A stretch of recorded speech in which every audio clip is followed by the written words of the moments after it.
Coming up on today's show, Xbox and Bethesda are ready to show their goods. Skull and Bones is delayed again, and Parris Lilly is here.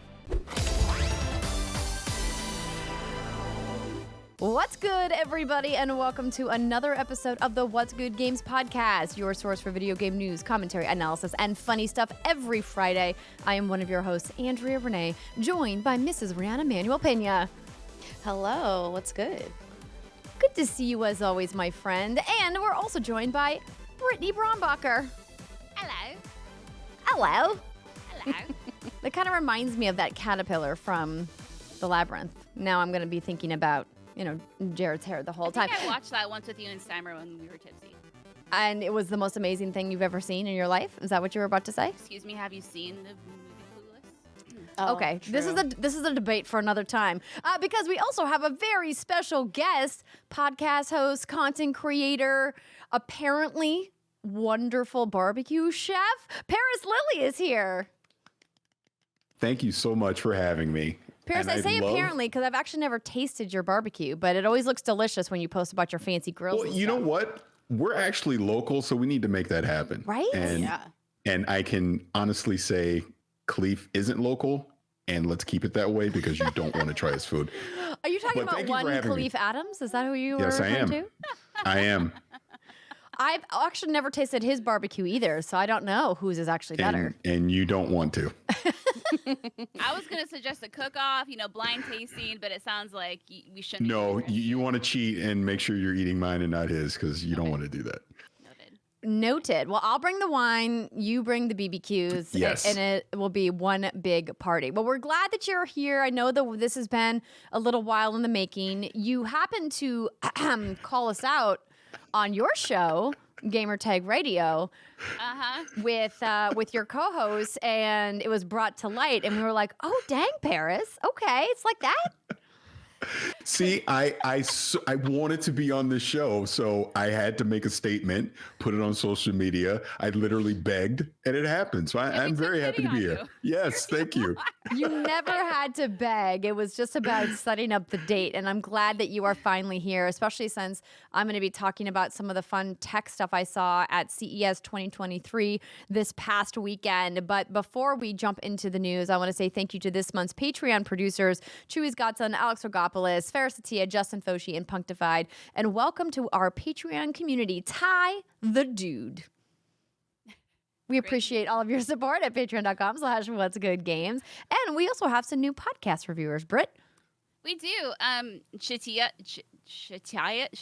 I want to say Chia, but I know that's not your name. Chetia? That's what I'm gonna. Chetia, yeah, that's probably the right way to say it. Thank you so much, Chia, for your heartfelt review on Apple. It means the world to us, and it keeps us going. Thank you. Helps us in those algorithms. More people discover us so we can afford to get people like Parris on our show, It's true. Nobody. He's no one in the podcast world. He's just this poor guy who made a plea video on Twitter. And apparently, he just stumbled his way onto Kind of Funny Games, which we'll talk a little bit more about later. Today's show is also brought to you by HelloFresh, but we'll talk about that in just a moment because I want to mention there's an award show coming up, Rihanna. I think you may have a little something to do with. I thought that maybe it'd be good to sneak a little plug in for. Yeah. So for those who don't know, I am co-hosting the second annual Spawnies with Khalif Adams, who allegedly cannot cook. We're very excited to record the Spawnies. Of course, this year, all of the category nominations and winners are voted on by the community. So it's a fun spin. This is 100% fan and community voting.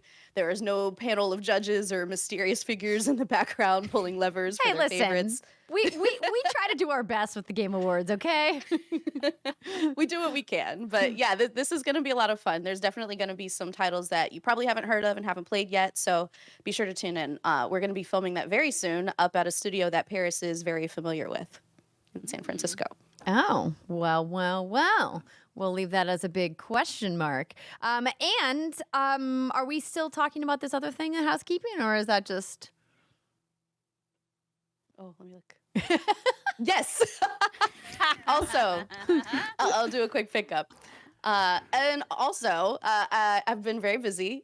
I'm working with the team over at Amplifying New Voices, and we got funded for this year. So we're really excited to be Yay! bringing the program to life again.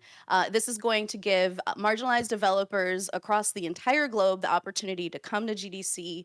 You get a travel stipend, you get food, you get to meet with a bunch of really great mentors in hands-on training, one-on-one sessions. You get headshots, you get to be like trained in how to pitch your games to people, fast track for a GDC talk. Like, it's an incredible program. So if you or any developer you know is interested, go to amplifyingnewvoices.org, and there you can learn more and even apply. So cool. Congratulations. I love to hear that. That's a fantastic program that you're involved in. And we will put that link in the show notes in case you guys want to check that out. But without further ado, shall we talk about some news? Yeah. Brittany, you seem excited about this one. I mean, it's hard to be. Last week was the epitome of my life. I got to talk about Final Fantasy and Zelda and Persona, and now I get to talk about, showcases, which is like cool, but it's not Final Fantasy cool. You know what I mean? Yeah. I mean, I hear you. What do you want me to read about Xbox and Bethesda? I would love you to. Well, so this leaked, right? And then I think Xbox is like, well, fine, since you kind of outed us, we'll just out ourselves. According to Xbox.com, they're going to be having a developer_direct. I don't know what that's about. Fancy. Wednesday, January 25th, providing fans with an inside look at some of the games coming to Xbox, PC, and Game Pass over the next few months. Presented by the game creators themselves. Okay, I'm not going to read the whole thing in that voice. Including like that Arcane voice. Austin, Mojang, Turn 10, and ZeniMax Online Studios. Developer Direct will focus on big features, extended gameplay showcases. Ooh, I love me some extended gameplay. And latest info for Xbox games launching in the next few months, which I think is an important qualifier. Because that to me is a little like, So including Elder Scrolls Online, Forza Motorsport, Minecraft Legends, and Redfall. Do we have an exact date for Redfall? Did I just miss it? No. Not I yet. don't think so. So Just a probably vague at window. this thing is when we're going to get it, right? Yep. So Parris, you happen to host a podcast called The Xcast over at Kind of Funny Games. We love those folks over there. So as the guy who talks about all things Xbox, did you see this coming? Yes, because of their absence at the Game Awards. And I think a lot of us, all of us were in attendance at the Game Awards, but walking out of that and not having any presence there, it was like, they got to be doing something soon. And obviously Aaron Greenberg hinted towards that right after the Game Awards. And then here we are in the new year. And they've announced this event on January 25th. And it makes a lot of sense because they're basically going to give us a second look at all the games that they promised us from the last showcase in June. And the expectation here is, we get extended gameplay look, but they put release dates on all these games, which is the most important part. So we'll know when Redfall is coming out. We'll know when Forza is coming out. We'll know when Minecraft Legends is coming out, etc. So I'm really looking forward to this. I think doing it direct style where there isn't a host and it's the actual development teams talking about their games. I like this approach. I think it'll be good. I think that style can go either way. We've seen it be a little awkward for some teams when they get folks that aren't used to talking on camera, as all of us do professionally. It's not just something that you can just get up there and do, even if it's not live. It still is sometimes very difficult, particularly for people whose profession isn't talking on camera. So I hope that it's going to go great. I'm always kind of surprised why they don't have someone like a Major Nelson or any other part of their on-camera team for a lot of the things they do, kind of just do the interstitials. I do love seeing more of the devs, but, hopefully it's going to be fantastic. Well, my theory on that is they want to have these smaller direct type events during the year, but the big E3 event, that's where you'll roll out the hosts and do things like that. A fan fest event, you'll have someone hosting that. But these that are specifically updates to game reveals, let the developers do the talking. But to your point, some people, it may be a little awkward for them if they don't have that experience. Like as an example, when they do Starfield, Todd Howard will talk for 2 hours because he's good at it, right? So it all really depends on who they get from the teams to, present these games.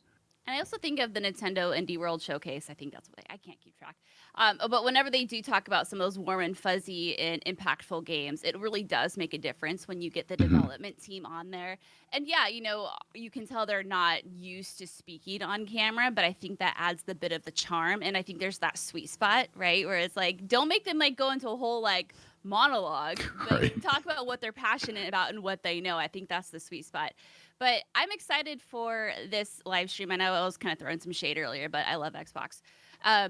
And I was kind of getting a refresher on what we have in the pipeline for Xbox with some unreleased titles. And I thought it could be kind of fun to briefly just go down this. Let's do it. I feel like I have to dust off my rusty ass brain. And now that we have the Xbox expert, Parris, figure, you can let me know when I get something very wrong. So this year, assuming all goes according to plan, Starfield Redfall, Warhammer Darktide, Age of Empires Definitive Edition is coming out later this month. Fable, I don't think that's coming out this year.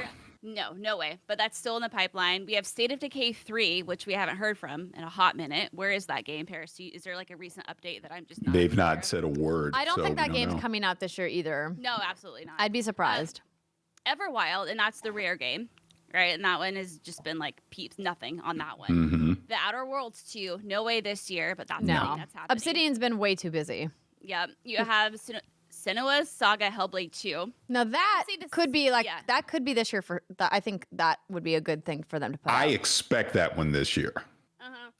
I mean, because if you go back and think about it, it is the first game that they showed for the Xbox Series X in 2019. Yeah, we got that So reveal it's at been the 4 Game years. Awards, right? Yep. Mm-hmm. Mm-hmm. I think it's time.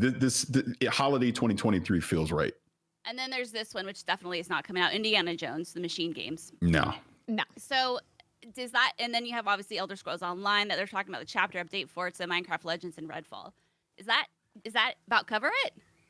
There's also, and I always screw up the name. I believe it's Contraband. Contraband from Avalanche Games that they partnered with. That has a chance potentially of being this year.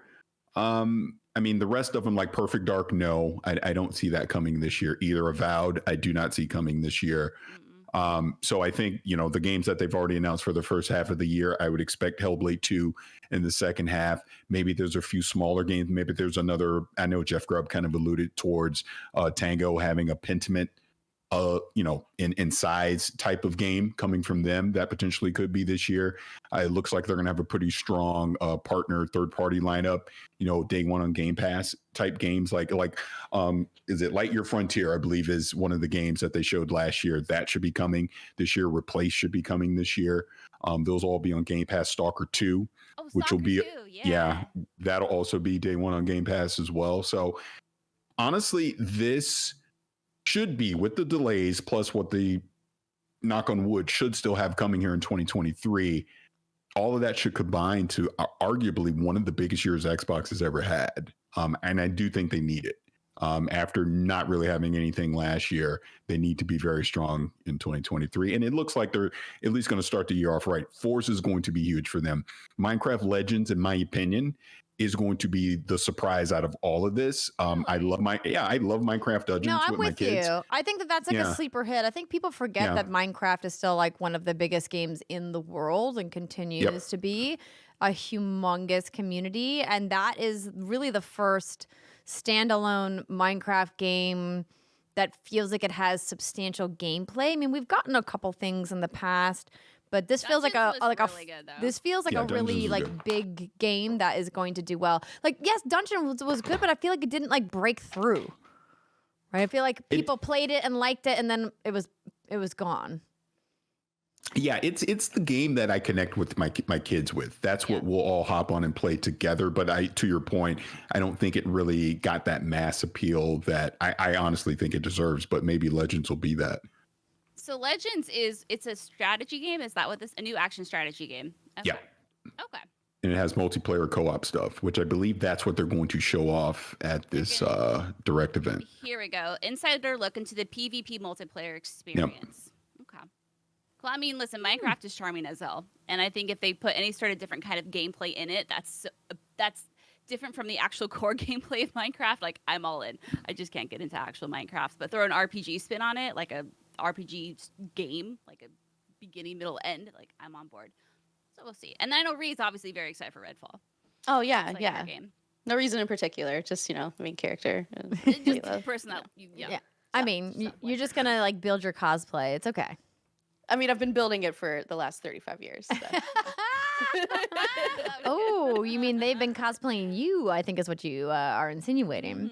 Potentially, student debt and all. Well, got to make it as real as possible. Moving on to our next story, Ubisoft cancels 3 unannounced games and yet again delayed Skull and Bones. I think it's becoming hysterical, and maybe we have to do like some kind of pool about when Skull and Bones is actually going to come out. If we had bet on this before, I would have said it's going to get canceled. So IGN reports that Ubisoft has, for the 6th time, delayed Skull and Bones, as well as canceled 3 unannounced titles amid, quote, major challenges in the industry. And the underperformance of Mario plus Rabbids Sparks of Hope and Just Dance 2023 in an upcoming restructuring. I mean, I could have told them that Mario plus Rabbids wasn't going to perform. I mean, that game didn't perform the first time, though it was a critical darling. It was a critical darling a second time. It's just like people don't expectations. Yeah, people don't want that kind of gameplay from either of those franchises. Well, you know what the problem is with Rabbids, or Mario plus Rabbids? It's only on the Switch. And obviously, with Mario being a major part of it, of course, it's only going to be on the Switch. I think it would have sold a lot more if it would have been across all platforms. So I think that was very limiting for Ubisoft in that aspect. It's interesting that you mentioned that, because clearly the Switch has no problem selling units. We've talked several times over the last year about just how well games are doing on the Nintendo Switch. I think it's specifically this kind of game that doesn't really appeal to the hardcore Nintendo gamer. I mean, RTS games at their core, are like a PC game, right? Like all the most successful ones are on PC. And you're right that Ubisoft probably should have looked to see, is Nintendo the right partner for this game? Is the Switch the right platform? And clearly the answer was nope, they weren't. Which is a bummer, because the game is like really cute and really well designed. Yeah, it's one of my favorite games of the year. Yeah, absolutely. And I've heard that the sequel is way better than the first. And it is. Right? I will never forget that moment when Miyamoto came on stage at the Ubisoft press conference. It was awesome, and you had the entire industry's attention at that point. But the first Mario Rabbids, for me, it just fell short. It just lacked something. And I think for me personally, I expected a Mario game, and I kind of got a Mario game with a weird mechanic that I really wasn't a huge fan of. It had some sort of charm to it. But when the sequel came out, I don't know if I just wasn't paying attention because of Baby or what, but I feel like I didn't see enough from the marketing campaign that told me this is different and this has much more quality of life improvements that maybe I would want to check it out. I only heard it from colleagues after the fact that, it's like really good. There's some really good changes made, but now that time has come and gone, and I've moved on. I agree with you on that. Because I was lucky enough to go to the preview event for it and get hands-on with it and play it, and we talked about it.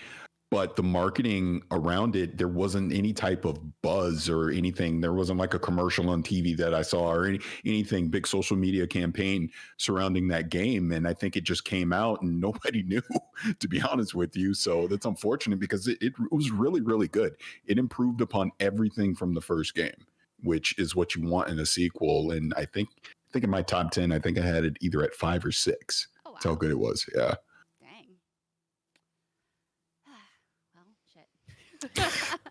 Well, shit.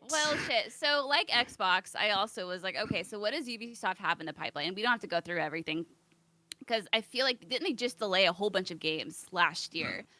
And now they've delayed 3 more games. And they've canceled 3, but they were unannounced, which is not, which doesn't bother me, because major publishers do this quite often. They just don't usually talk about it publicly, but apparently Ubisoft wanted to be, transparent when they were doing this report. But yeah, they have a lot. I mean, we could spend the rest of the show just talking about what they have coming for Assassin's Creed. So yeah, now I mean, they have Project Hex, Project Red, the Beyond Good and Evil 2, the Sand of Time remake. I just don't believe that game's ever coming. It makes me sad every time we talk about it. I'm done, Ubisoft. I'm done with you.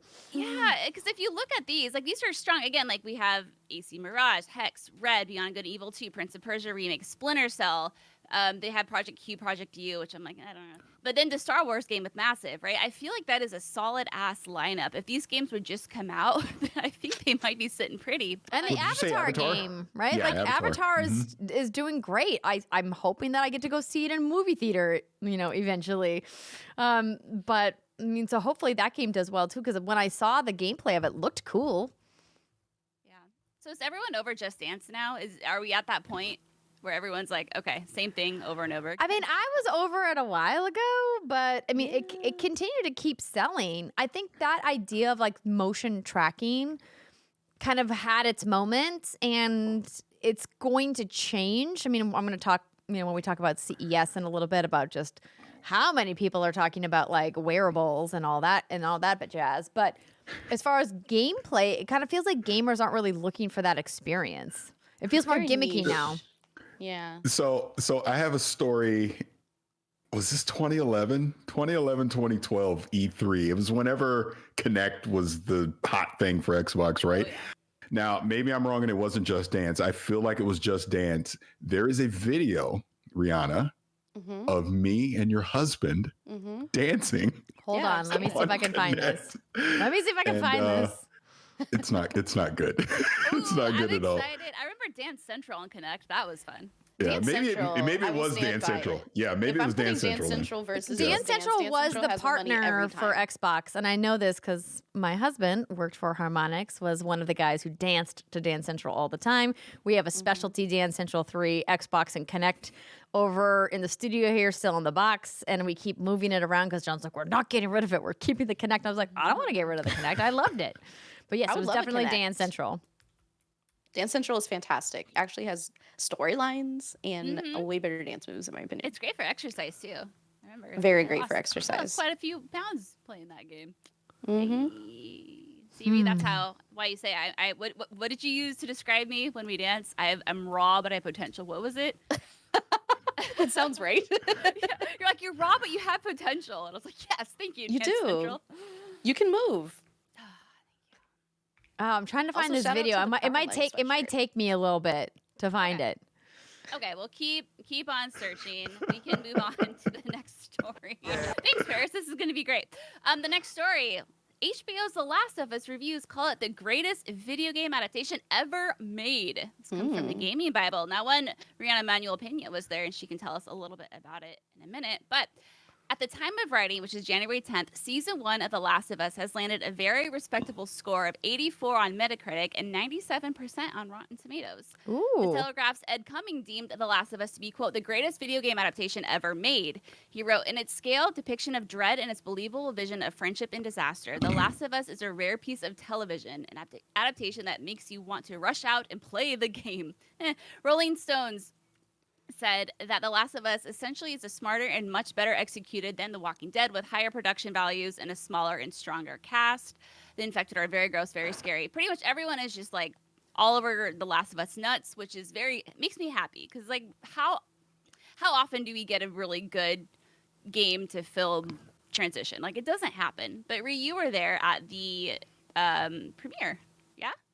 I was, and this is my hands-on section, so I can talk about it in more detail. But I would say everybody's initial reaction, I share it. So, yeah, I'll be happy to get in more details and do some Q&A once we can put a spoiler tag on the conversation. But yeah, it's very, very successful adaptation. I would put it up there with Arcane.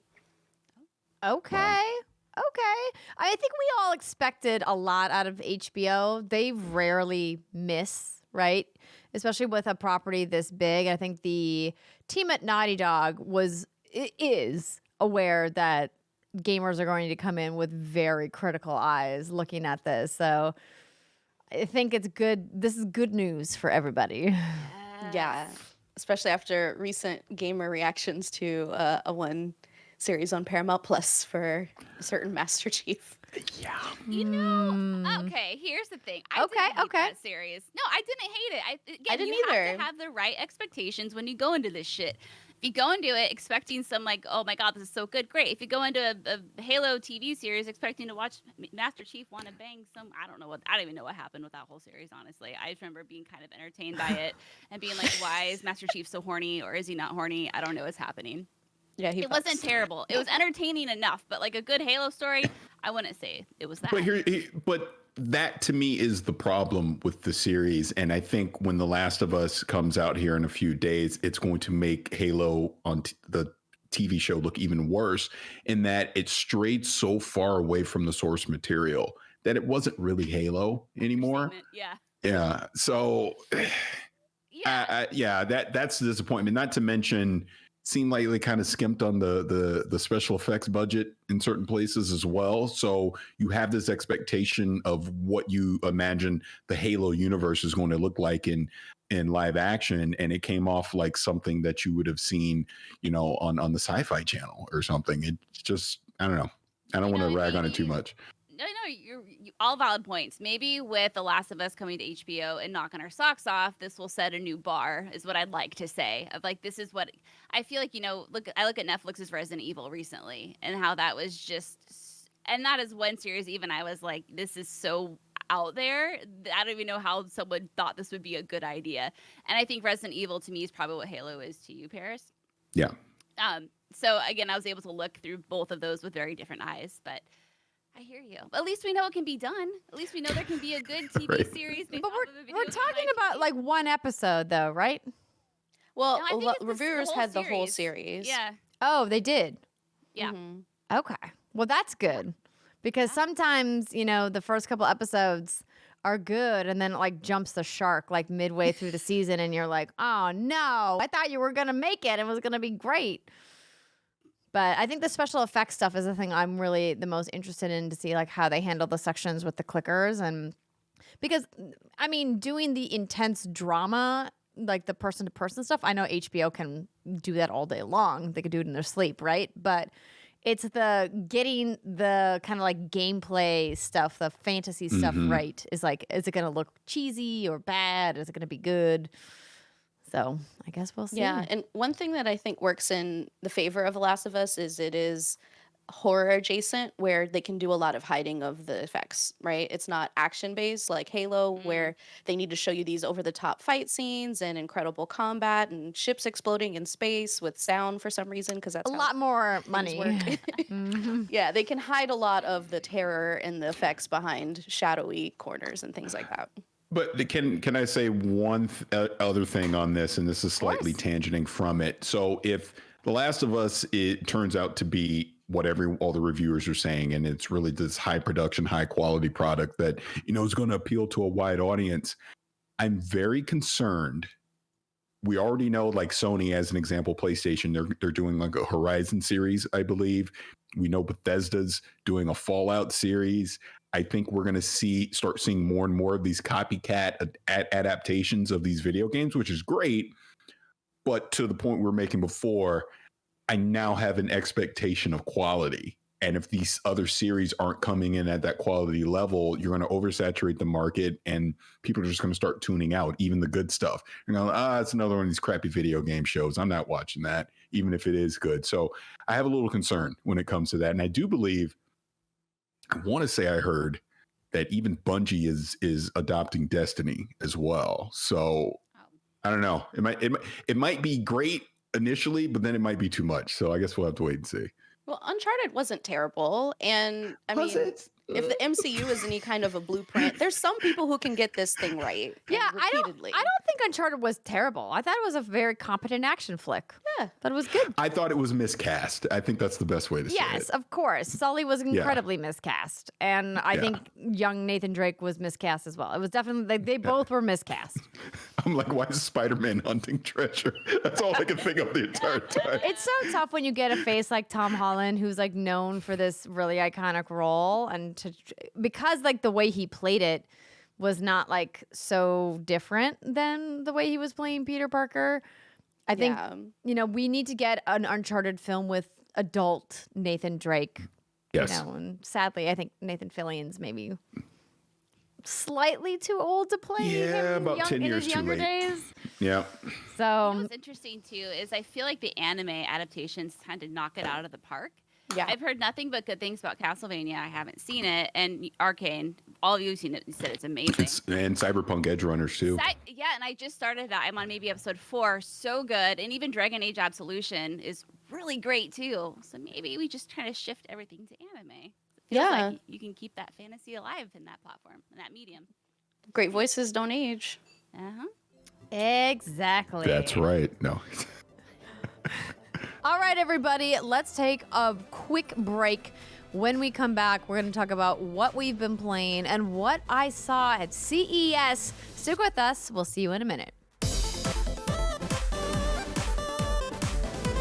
Welcome back, everybody. It is the second segment of the What's Good Games podcast, where we talk about what we've been playing and any events that we have been to. But before we get to that, I want to let you know this week's episode of What's Good Games is brought to you by HelloFresh. With HelloFresh, you get farm fresh, pre-portioned ingredients and seasonal recipes delivered right to your doorstep. Skip trips to the grocery store and count on HelloFresh to make home cooking easy, fun, and affordable. That's why it's America's #1 meal kit. With their new fast and fresh recipes, HelloFresh's latest line of meals featuring robust flavors and filling portions, they're ready in less than 15 minutes. Can you believe it? Enjoy taste and quality done quick with recipes like the falafel power bowls, seared steak and potatoes with béarnaise sauce. That sounds delicious. Or Southwest pork and bean burritos. Plus, you guys, you know there's so many sports happening right now on TV. So when it's time for the game, home gate like a pro with a limited time winning assortment of snacks, appetizers, and shareable sweets. Available at HelloFresh Market. Treat friends and fans to delicious BBQ baby back ribs, chocolate chip brownies, and everything in between. Skip the snowy or rainy schlep if you're here in California. It's been nothing but rain. To the grocery store and stock up on those snacks, sides, desserts, and more at the HelloFresh Market. Simply add these staples and sweets to your weekly order, and they'll arrive at your doorstep along with your meals. So we talk about HelloFresh all the time on the show. I just got a new box. I, in fact, loved my chicken lemon dill soup recipe that I got so much that I had to go buy all the ingredients at the grocery store so that I could try to recreate it. And I've got a hawk on when that recipe is coming back on the menu because I loved it. It was so good. And it just takes the guesswork out of meals, which I honestly think is the most important thing to me because we all get into that fight of, what do you want for dinner? I don't know. What do you want for dinner? I don't know. What are we going to eat for dinner? And then you never end up deciding and you eat popcorn and then you're hungry and angry. Don't let that happen to you. Get HelloFresh. You can try America's #1 meal kit for yourself by going to HelloFresh.com/whatsgood21 and use code whatsgood21 for 21 free meals plus free shipping. That's HelloFresh.com/whatsgood21 and use our code whatsgood21 for 21 free meals plus free shipping. I actually love to bake. That's what started the cooking beef with Khalif, because I posted a cake that I made and he tried to shit on it. And I'm like, hey, what are you doing? I thought it was ribs.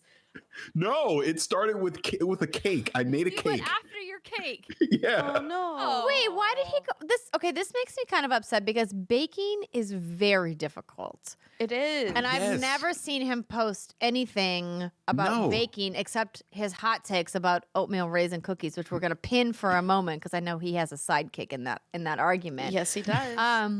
And we'll get your opinion on it for a moment, but okay, so tell me more about baking. How often do you bake? Well, I try to limit it, try to be healthy, not too much sugar in the house and all that stuff. Actually, my wife does it a lot. My wife's always making freaking cookies. But me, I usually do it around the holidays. Like, I'll make pies. I'll make various types of cakes, like Thanksgiving, Christmas pies. stuff. That's some advanced yeah. stuff. Pies are no joke. Yeah, I like making sweet potato pie. I like making apple Yes. pie. Oh, It's great. oh. Yeah. Okay. Matter of fact, my next baking thing is I'm going to make a 7-layer coconut cake. Oh. That is intense. Yes, I So does learned that that require from. you to make like 7 individual rounds of cake? Mm-hmm. Yep. Wow. Yep. Man, good for you. I wish I had the patience to do that. I always in my head, sugar plums and fairies. Like, I want to start baking. And then I can't bring myself to do it. I have a hard enough time with HelloFresh. It's a lot By the way, of tools. I went down a rabbit hole, a very short trip down the rabbit hole before I was like, you know what? This looks like an expensive rabbit hole to be in. I feel like I should claw my way out of this. To bake a cake for my baby's first birthday, because I, not remembering that our babies, Brittany, were born in the month of May, forgot that also in the month of May is graduations. So we're always forever Right going to be after competing with cake Easter. makers for their time when it comes to custom cakes around graduation. So I planned way too late, and all the cake makers were like, that's funny, sweetie, that you think that we can get you a cake. No, we've been booked for like 6 weeks. And I was like, okay, noted for next year that if I want to get a custom cake, I have to book it way out in advance. So like, okay, well, I can't like not have a fun cake for my baby's first birthday to do like the cake smash and all that. So then I was like, okay, I'm going to go buy the rounds. And then I bought the fancy cake leveler and then the specialty like frosting tips. It gets expensive real quick when you start buying baking supplies. I Yes, was it not does. prepared, but That's awesome, Paris. Maybe someday you can make us a cake. One day. we don't want to obligate you, but we would eat it and be grateful is what we're saying. Correct. So enough talk about cooking and baking and food, because now that's what I'm thinking about. Let's talk about some video games, what we've been playing. I'm going to just start with the CES stuff so then we can transition into the games that y'all are playing. So CES, the Consumer Electronics Show, is the largest of its kind in the world, but they're still coming back online from the pandemic. They had a slow year, and I'm using air quotes for everybody listening on podcasts. Their slow year was still over 100,000 attendees, Ooh. by the way, and their big years are close to 220 and upwards 220,000 attendees, by the way, if I didn't make that clear. So this show I is didn't realize it was so big. Huge. it's a massive show, and it was even more massive this year because they decided to spread the show out. And I thought that it was going to be better, and it was. It definitely felt like the show floor at the Las Vegas Convention Center didn't feel as crowded, which was great, but it meant that it was harder to get to things. So for people who have been to Las Vegas and maybe have attended a convention, CES doesn't just take up the entire Las Vegas Convention Center. It takes up the convention center at Mandalay Bay, the convention center at the Venetian. They also did the convention center at the Aria, excuse me, and the convention center at the Wynn. So we're talking 5 different major locations for all of the things happening. That's just how gigantic this show is. And there's everything from car tech to smart homes and, of course, their biggest thing, televisions, which is what everyone wants to see at CES. And they do have a little sliver of gaming stuff there. And it used to be bigger back in the day, but I decided to go and check it out. And I got to play some cool things. So the first thing that I wanted to mention was the HTC Vive XR Elite headset. Did anybody see the press release around this brand new prosumer headset coming from HTC Vive? So Valve, of course, has been in VR for a while. And they have decided to kind of take some of their learnings from their more enterprise level VR set. Excuse me. Sorry to be stumbling here a little bit. I'm trying to figure out the best nomenclature to use.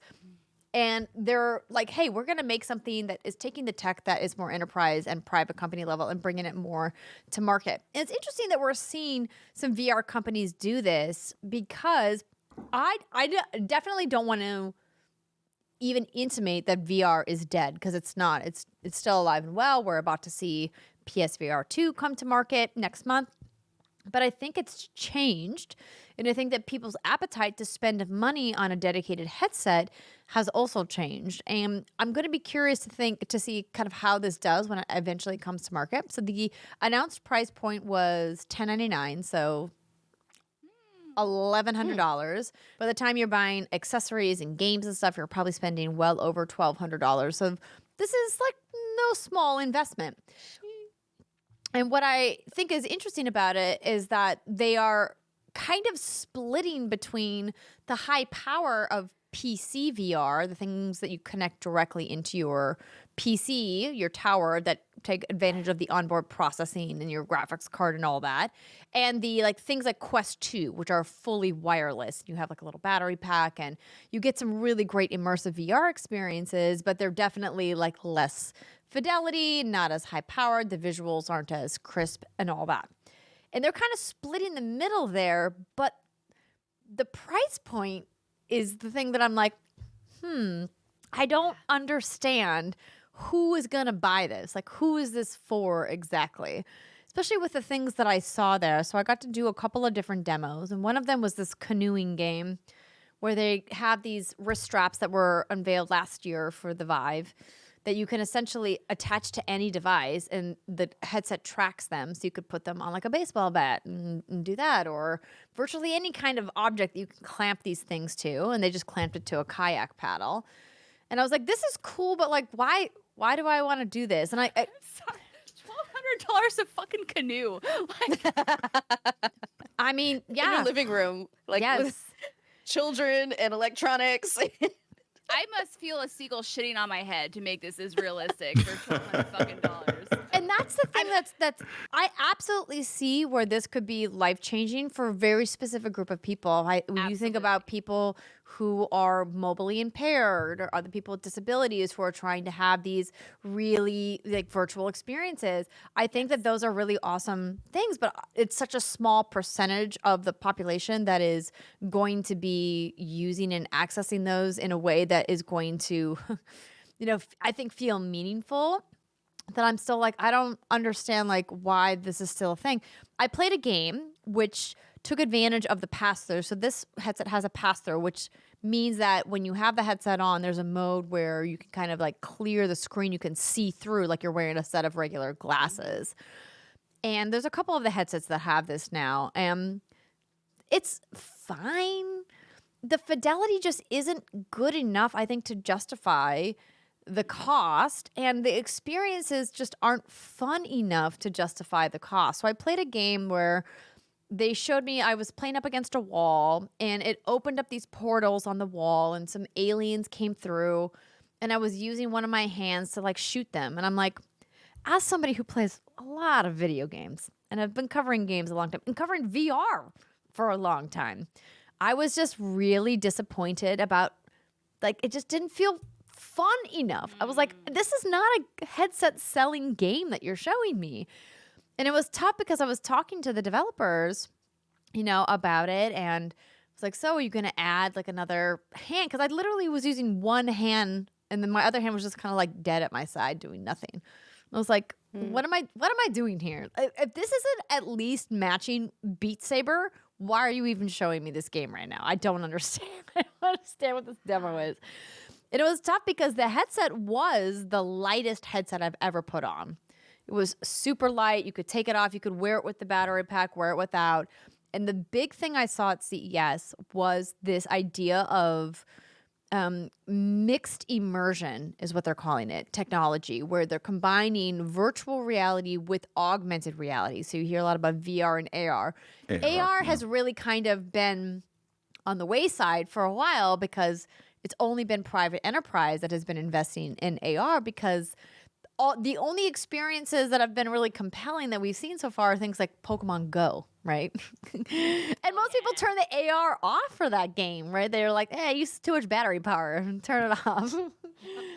And so I was really surprised to see a lot of people talking about mixed immersion reality. And Parris is someone who has a lot of enthusiasm for the tech scene and a lot of experience, obviously, talking about tech and PC gaming. I would be curious to hear your opinion on where you think this is going, and if you think that this is like we should just keep expecting more of this.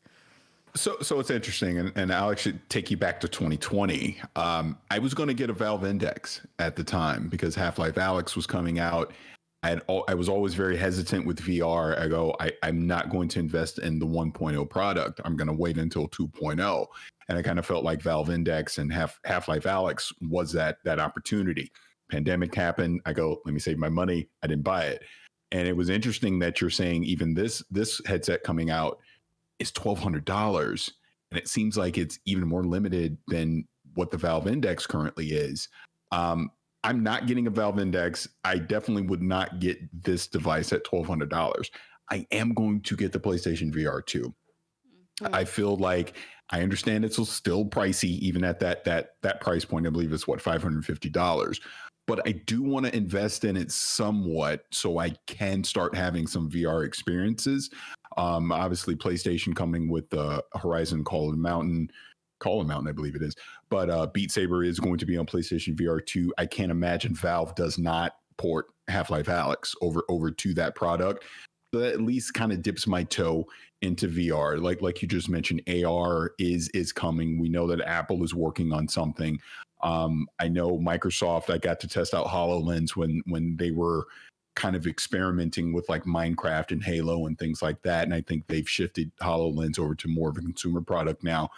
But the point that you made earlier about VR being able to enable people with disabilities to have these experiences, I kind of think that's what Facebook was trying to, Meta, whatever the heck you're calling it now, what they're trying to do is that's their whole purpose on a consumer front. So I don't think it's dead. I just think the tech still isn't where it needs to be. Like you mentioned, the fully wireless version of it right now does not compete with the wired version of it, right? There's limitations. I think when the wireless version can actually catch up to that and you have this full fidelity and you have that complete freedom, there's long battery life, things like that, and the price comes down, I think that's when you'll see more consumers jump in and start investing into it. But until then, it's just going to be a niche product. There's just no way around it. I'm with you in the sense that I want to get the PSVR 2 because there are known experiences coming to that platform that I want, like Horizon you mentioned, and I admittedly want to play Resident Evil Village in VR. I want to see Lady D's assets up close and personal. But yeah, it's interesting because I feel like on What's Good Anyway, we've had this conversation time and time again. Like the technology's not there yet. Technology's not there yet. And I'm so out of touch with that. I wonder, when is it going to get to that point? Or are our expectations going to continue growing as we see technology advance, that it'll never catch up to where we think we need it? But Andrea, I'd like to know, because I know you just talked about this recently, that you got motion sickness when you played VR at home. Did you get that at all at CES? So I didn't get any motion sickness, thankfully. The big experience that I did that was fully virtual was the seated kayak experience. And I think the fact that I was sitting down had a lot to do with it. And also that I wasn't teleporting through the space, because that's been something that has always been like a throughput when I look at the experiences that have made me motion sick. It's when I'm using like the teleport option in games versus like a fixed camera. And here I was like gliding along this like beautiful like river where I'm just like, like essentially like paddling myself. And I think the fact that I was like doing this physical motion with my arms helped. And then everything else that I did was more a mix of VR and AR. And so I didn't get any motion sickness there. It's just like I'm trying not to like undersell how interesting it is that there's this pass-through mode, and like the pass-through was much better on this headset than I've seen like on the Quest 2 or anything else. But I'm still not going to be sold on trying to do something virtually. Like one of the demos I did, they're like, look at when you're wearing the XR Elite, you can work in a virtual office space and you can like touch your keyboard and type on your keyboard and look at your virtual screens. I'm like, but why would I want to do that? Why would I want to be wearing a headset on my face, looking at virtual computer screens, typing on a real keyboard when I can just take the headset off and look at the actual computer screens? Like I don't understand a use case for this. I don't care what kind of fancy office you put me in the background. Like, because like having like a weird avatar of my coworker there in the virtual space is not okay or cool to me. I'm like, this is weird. Like, I don't like it. And I mean, I don't like. If anybody that's on this show right now can explain to me like what would be cool about that, I would love to hear it. But like, I don't understand it, and I didn't want to insult this poor person giving me the demo. But I was the whole time I was thinking, why am I doing this? This is dumb. I mean, I see it as if it's necessary, right? Like if you are, like we've said this before, if you're an architect and you need to see this 3D environment and it's impossible for you to manipulate things on a screen traditionally, or if you're a surgeon and you're doing telesurgery and you need to be able to zoom in and find a capillary and tie it off without, like going there physically. Like if it's necessary, I can absolutely see this being incredible technology. Nobody wants to wear anything on their face. They We don't literally wanna wear showed me like a glasses. computer screen with email on it, and I was like, Like we literally don't even want to wear our glasses. I take my glasses off all the time at home. Like nobody wants to wear anything on their face at home in front of a computer. yeah, I just It's hard enough to get people to put a mask on their face when they Yeah, need to. that's true. and, Like, I'll, it's and just I'll not, post the it's videos. not convenient. It's not comfortable. Yeah, I still got the VR line on my face. Oh no! What? Despite Yeah. this being the lightest headset on the market, I like Oh. I don't know if it's just because I have like a comically small head or what, but like because I watched several other outlets' coverage because I was reading other people's coverage, being like, am I just like not understanding how cool the tech is? I mean, the tech is cool, but I'm just like, well, I could think of a lot of ways I would rather spend this money than spend it on this. And like I'm with you, Paris, that I'm interested in PSVR 2. I really am, because the PSVR was my favorite VR experience of all the ones that I tried, despite that Meta Quest 2, like with its wireless capabilities, was pretty liberating. I still like thought that PSVR was the most comfortable, but I'm just like, I don't know, man. Putting something on my face for a long period of time doesn't seem fun. That's just I think kind of for where me, I'm it's at just- I just with need the VR. experience. I just need a good experience that makes it worth it. And until that happens, I mean, I played a lot of scary games in VR, and it's a fucking cool experience. It's terrifying, but it's cool. But yeah, I'm not about to drop $1,200 for that. Yeah. No, I and to think the confirm, best. it is $10.99. Like the $10.99. price Yeah. isn't $1,200. I'm just saying by the time you buy all the Yeah, stuff you all want to the buy and stuff. pay taxes Right, and all it's that, it's $1,200. probably closer. But I do want to mention the M-Rail experience I did, talking about augmented reality and mixed reality experiences. So Canon, known for making cameras and lenses and a whole bunch of other things regarding video and photography, had a unique activation at CES with M. Night Shyamalan's Knock at the Cabin, his new movie that's coming out. And they had their immersive M-Reel headset. And this was really interesting because we didn't, instead of putting it on your face, which you can do and be hands-free, we held it up with like these two little wands, almost like you were like looking through like binoculars or something. Huh? And we walked around this house, and there was this experience where you would like look at a wall and there would be things, and there was an actor from the movie like in the house with you that you could see, and then you would take the headset away and the actor would be gone. And you put it back up to your face, and like there he would be just like in front of your face. And I was like, oh, this is kind of a cool experience. So, But like Google Glass, but without, like with hands and stuff. yes, but they have a head strap that you can like wear it. But nobody was showing a Google Glass type thing where it was light enough weight that you literally just put it on like glasses that you Right. just like wear it, and then that's that. That we're So not it was like there yet. was it like a masquerade mask? Yes. Like, Yes, it was. okay, and I guess the idea is that you could pull it down and pull it off easily and get that this isn't here if you take the mask off. Okay. 'Cause Yeah. I feel like I don't want to walk around with some shit up to my face. That's worse than a thing strapped to my face. But okay. Yeah, it was an interesting experience because that technology, the M-Reel, is, they said, enterprise only, meaning they're not bringing that to market for consumers. They're like going into like the automotive markets, the medical markets, military, all that. Yes. And yeah, there's a lot of people talking about mixed immersion reality, and I just like.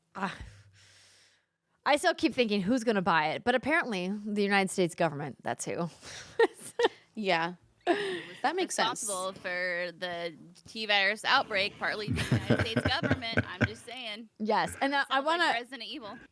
quickly talk about one last thing from CES, just because I went in so skeptical on this thing, and I came out so impressed that Please, I God. have to make a little nod. So Razer, everybody knows who Razer is. They've been making PC tech for a long time. They make PCs. They debuted quite a few things at CES this year. I'm not going to talk about all of it, but one of the cool things that they showed was the V2 Pro Leviathan soundbar that had 3D audio using AI technology. I heard this description and I was like, this sounds absolutely ridiculous. AI technology with sound is always going to be mediocre at best because AI technology just isn't sophisticated enough to do the kind of things that everyone wants it to. I mean, heck, even Alexa, which has been around for a while, and Siri don't get it right most of the time, right? And they have a shit ton of data going into those AI systems. And so I was like, this can't possibly be that cool. But you know what? I know the folks at Razer. They're real nice. Let me go check it out anyway. And boy, oh boy, was I almost literally blown away by how good the sound on this thing was. So I admittedly was in like a soundproof booth inside the show floor. So I was in a really great environment to fully hear what it sounded like. And at its base level, it's just a really great sound bar. It is beefy. It's very big. If anybody has a Sonos sound bar, it's almost equal in size, but it's like a little bit shorter but thicker than what Sonos is doing for their television soundbars. And it comes with a big old subwoofer. So that, of course, from like a footprint size will give you an idea of just how much power this can output. When we were inside this room, they told me we only ever recommend you use 30 to 50% power because it can go the 100% power. Brittany, are you okay? Oh, great. Do you have something you would like to share with the class? No, Sensei. We're good. Continue on about your big, girthy, meaty, powerful bar. Your thick and powerful sound. It's thick and powerful sound that blew me away. Yes. Okay, I see where you're going with this. I'm going to try to keep going here so we don't get too sidetracked. Can I admit I didn't get it because I was like literally listening to her and I was enthralled, but then now I get it, and that's all I can think about. Thank you, So much for Paris. Games, Paris. Welcome, Thank you. Welcome. Glad to have you here. So Me and I are like making eyes. We're Right? just like, Paris, sweet summer child over here. oh, little innocent boy. I didn't really understand, like what what was all the specs and like the hubbub about it, because I've never had a soundbar on my PC before. I literally do like headphones exclusively, and I think that just comes from years of video production and audio production. You don't edit video typically with a soundbar or speakers. You like have cans on so that you can hear everything that's being mixed. So I was like, okay, I'm interested to check this out because I don't game with a speaker on my PC, which is weird because when I game on my couch, I rarely am using headsets. I'm almost always using like our soundbar. I was so impressed at this 3D audio tech. It's almost hard to describe how wild it is. Imagine sitting down at a computer and being like 3 feet away or whatever from a little speaker underneath your monitor. But when you turn it on, it feels like you're wearing surround sound headphones, but there's nothing on your head. And they literally hit like the button, like the 3D button on the speaker. They're like, listen to it without. And you're like, oh, this is like a really nice like speaker. It sounds really good. The audio is good. And then they hit the button and it's like, it goes around your head. Like the sound just matched. It was like there was like those 5.1 speakers behind you for anybody who's actually like sat in a room where you have like the speakers over your shoulders. But there was no speakers back there. I was like, how are they doing this? Is this some kind of weird wizardry magic? Like, what's happening? I mean, that sounds really cool. Did they talk about the range? Like, how many people can fit within this invisible bubble? Not many. So the range is about 4 feet. So from the so speaker. it's PC, not TV. Yes. It's definitely not television. This is clearly designed for people who are listening to audio on their computer. And we actually did a demo of Resident Evil Village with the soundbar, and got lots of fun, like crazy crunchy sounds and fire and screams and all that in the background, which was cool. But it was like almost life-changing listening to music on this thing. Wow. Not that I sit at my PC and listen to music, but man, with that speaker, I probably would, because it sounded that good. But boy, oh boy, is that price point something that I wasn't prepared for. I was going to ask. So the new soundbar, hold on, I'm pulling up the press release so I don't get this wrong. The Leviathan V2 Pro, the world's first beaming soundbar with head tracking AI technology, partnered with THX, by the way, and is $399.99. Oh, $400. But is that really crazy? But is that really crazy? I mean, when you think about like the Astro A50s, brand new, they're $300. No, you're not wrong. It's not that crazy. It's not.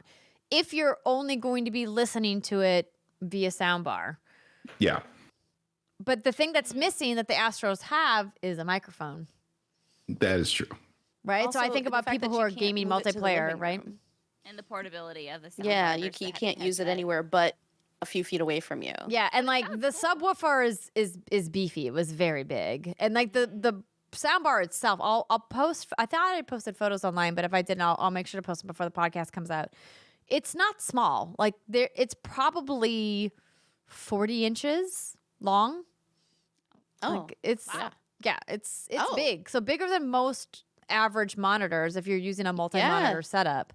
Yeah, I mean, I think that's definitely worth the investment, especially if you're someone who likes to play on their PC, you don't like to wear shit on your head. Like, go on with your bad self. Absolutely. I mean, I would love to get something like that, but I mean, I'm like you. I'm only here to work on my PC, and I wear a headset to do shit. So Yeah. I mean, and it provides amazing quality sound if you want to like fill a room, if you're like having a party or you're like want to bump some like, football or whatever you're watching. Right. Like the overall sound quality was really phenomenal. And of course it's got, the Razer Chroma RGB integration. Yeah.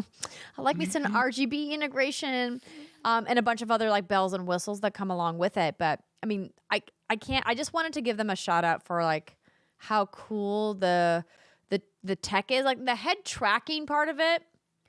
I mean, I would have to do a much more extensive test to track that, but just sitting right in front of it and getting this crazy 3D audio experience was something I'd never listened to before. So it was really cool. in a small booth where the sound waves could bounce off of shit behind you, or were you just in the wide open? No, we were in a soundproof room, but they showed me both modes, and could toggle the button on and off, and you could absolutely hear the difference. And then I would get up and stand further back and then get closer. And I tried to like move around the room as much as I could, but it was absolutely like a very soundproof. It was the optimal experience for testing something that's audio. Yeah. Makes sense. Okay. Yeah, I mean, I could say for me, like, look, because I looked it up as well, and I'm looking at it. It's all cool and great in concept, and I don't think the price is outrageous for what it is. But in my house, non-starter. The second I would be in here blasting something on the speaker, and my wife would be in here in 2 seconds. What are you doing? Put on headphones. So I would just keep on headphones. Fair. Yeah. But if you have the right setup, it's a really cool piece of tech. So that's some of the stuff I saw at CES. If you guys want to see some of my other videos, I posted a bunch of stuff on my Instagram at Andrea Renee _, and my TikTok at Andrea Renee if you want to check out some of the cool stuff I saw at CES. But Rihanna, let's talk quickly, spoiler free, about The Last of Us HBO. So you went to the premiere. I went to the premiere. It was a very rainy evening here in Southern California. So luckily, we were able to get our hands on some umbrellas as we were trekking across many different streets downtown. But we were invited, thank you to HBO for sending us an invite to go see the premiere of episode 1 down at the Regency Theater in LA. And the stars came out. We saw Nick Offerman. We had the showrunners. Neil Druckmann, of course, was there. Lots of folks, friends of the show, popped in here and there. And everybody was coming to see episode 1. Now, we've talked earlier in this show about reviewers who saw many episodes. I've only seen the first one. So please take my reaction and my review, my thoughts with a grain of salt, because I have not seen the entire series yet. But I will say, spoiler free, if you have played the game, it is impossible to watch the show spoiler free. I guess that's probably the easiest way to say it. Wait, I don't understand. If you've played the game, do you mean if you have not played the game? If you have played the game, the show is incredibly faithful to the story in the game. Okay, so if you haven't played the game and you watch the show, it's going to spoil the game. Yes. Okay. And vice versa. Well, I mean, I feel like that's a given, though, right? Well, I mean, if you watched Halo, Parris? you probably wouldn't be spoiled for the story in Halo. Just giving that example once again. I see a hand in the class here. I find that fascinating, what you just said, because they clearly just, they just remade The Last of Us Part 1. It's coming on PC early this year. I've always thought that the show would be the thing to capture a new audience to now go pick up The Last of Us Part 1 on PlayStation 5 or PC. But what you're saying is they're going to watch the show. Oh, yeah, let me go pick up the game. Well, shit, this is the same damn game I already played. I don't know if I can curse on there. I'm sorry, but of course you can. Have you heard me the entire podcast? Yeah, you're right. I'm just so like, it's okay. So I have heard though that there have been some changes, especially to certain characters that if you played the game, you're well aware of, in order to make it work better for television, and add a more impactful, you know what. So right. So what you get with the show? In the first episode, right? Some of it, yes. So what you get in the show is more time with people that you didn't play with or as. So you get to see different elements of the story, different plot points, even whole different interactions that maybe were only referenced in passing or you only had a short flashback to. You get to see point of view of characters that you never get to see or play as in the game. So it does give you more elements to the story, but it's the same story. That's kind of the best way I can describe it. So would it be fair to say that Joel and Ellie's story from the game is intact, but this is almost like a director's cut where you're getting an extension to some of the side characters that you would meet in the game? Yeah, that's fair to say. This is again so far based on specifically my time with episode 1 and what I know of people who have reviewed the rest of the series. You get time with Joel and Ellie, of course, but it's split a little bit more amongst other characters. So it's not only Joel and Ellie. Right. Whereas in the game, of course, those are the only two people you can play as. Minus in the very beginning, the prologue, you play as Sarah for a few minutes in the game. But it does feel different. I will say that. So for people who've heard me talk about The Last of Us, you've heard me talk about my feelings about apocalyptic games in general. I'm not a huge fan. And I liked the show a lot. I'm excited to watch the rest of it. So for me, it definitely brought all of those incredible cinematic moments, all of the really strong storytelling beats, all of the motivations and drama between the different characters. But it didn't feel so hopeless. And in the game, I'm just not a survival game person. I don't like, rarity of, ammo, or I don't have any weapons and I just have to hide for 4 hours straight. That's not my that's not my ideal form of gameplay. So I got to experience The Last of Us without all of the stress. And I find that this story works better for me as a passive experience as opposed to an active one. And I know there may be other people like me who may enjoy the show more than the game.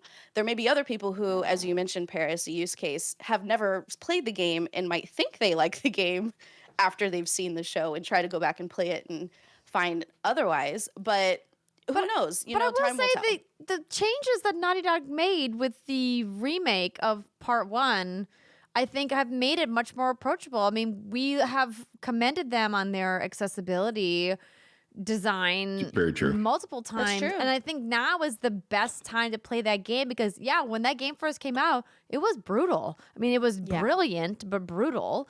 And now it's much easier to play because you can turn a bunch of levers that make it not so brutal from a gameplay perspective.